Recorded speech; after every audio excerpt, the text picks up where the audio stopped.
Hi, this is Eva Cartman, host of the Dream Big podcast show, the place to go, to learn, laugh, and grow. I've been doing so many episodes about the pandemic recently that I thought I would switch it up this week and share with you one of the most incredible stories that my family has come across in recent memory.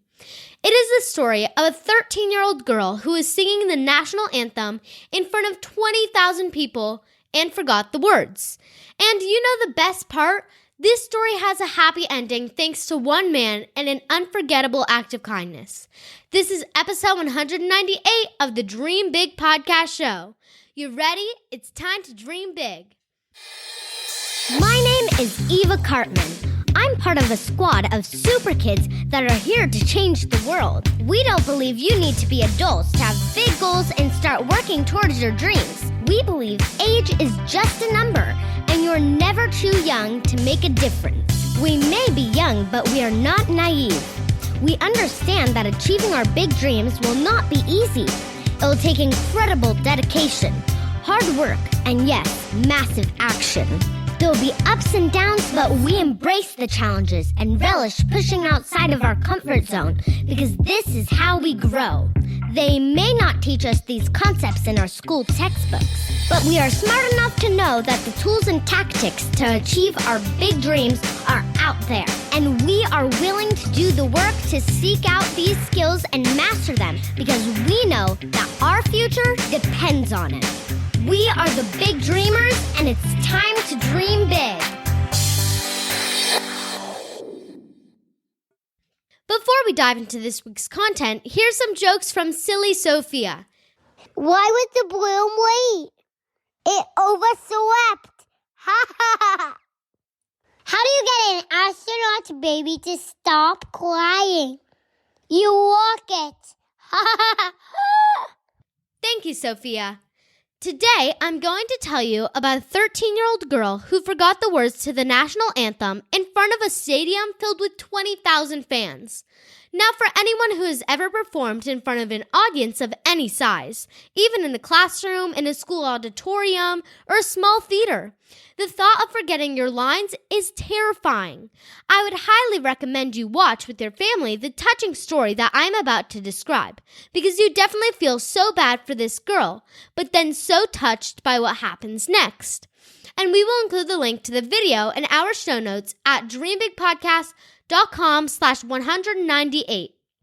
The date was April 25th, 2003. The Dallas Mavericks and Portland Trail Blazers were in the NBA playoffs, and 13-year-old Natalie Gilbert had booked the dream opportunity for any singer to sing the national anthem in a playoff game in front of a jam-packed arena.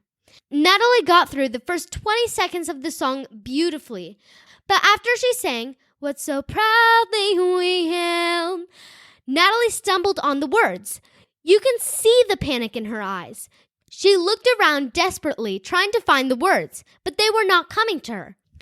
I'm sure it must have felt like an eternity with the entire arena completely silent.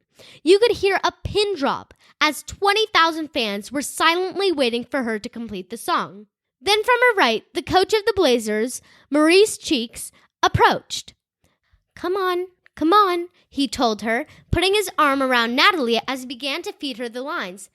At the twilight's last gleaming. Natalie recovered and began singing again. Coach Cheeks continued to sing with her and also gestured to the whole crowd to join as well to support Natalie as she finished the anthem.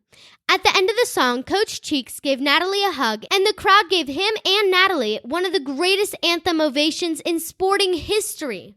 In the weeks after coming to Natalie's rescue, Coach Cheeks received thousands of messages from fans from out of the country, from former teammates, from fellow coaches. It was a beautiful, sincere act of kindness that could have never been planned for or rehearsed. Coach Cheeks acted in that moment and helped Natalie get through one of the most terrifying situations any performer could ever imagine. What was so touching about the video story, which includes interviews of Coach Cheeks and Natalie Gilbert nearly 17 years later, is to see the impact that the coach's act of kindness had on Natalie's life. First, I'm happy to report that Natalie is still singing and performing, and still thinks of Coach Cheeks daily. This goes to prove that if you have a dream and that is your passion, you can continue to pursue that dream, even if it is the most traumatic experience you can imagine. And it doesn't get much more traumatic than forgetting your words in front of 20,000 people. As we talk about often, your dream is not going to follow a perfect script. There will be bumps in the road. There will be setbacks. But just like Natalie, big dreamers keep running at their dream. Second, even though at the time it was a traumatic experience, at the end of the story, Natalie said something that really moved me. She said, and I quote, "The last thing that anybody wants is for the national anthem to go wrong right before a big game like this." But looking back, it did not go wrong at all. It went perfect. I know what Natalie means. You would never wish that experience on anyone, but it happened, and thanks to the kindness of Coach Cheeks, Natalie is now able to look back at the moment and realize that it was part of her journey and understands how much she grew as a person by continuing to pursue her dream, even after that happened. Again, I hope you take a moment to watch the video story where you will see Natalie's original performance as well as the interviews that they both did recently about that once-in-a-lifetime experience. And remember the lasting impact that a simple act of kindness can do for a person's life. Coach Cheeks forever changed Natalie's life with a simple act of kindness. So be kind to each other, big dreamers. Thank you so much for listening. If you have been enjoying these episodes, please show my sister and I some love by leaving a quick review on iTunes at dreambigpodcast.com/iTunes. And if you haven't already, be sure to check out my free Positive Mindset course. You can find the course and 50 hours of my favorite interviews and episodes from the Dream Big Podcast at dreambigpodcast.com/resources. This is all for today. This is Eva Cartman reminding you that you have unlimited potential. Your dreams are not optional, you need to make them essential. So take massive action to turn those big dreams into reality. Live with passion, the way life is meant to be. I'll see you next episode. Bye!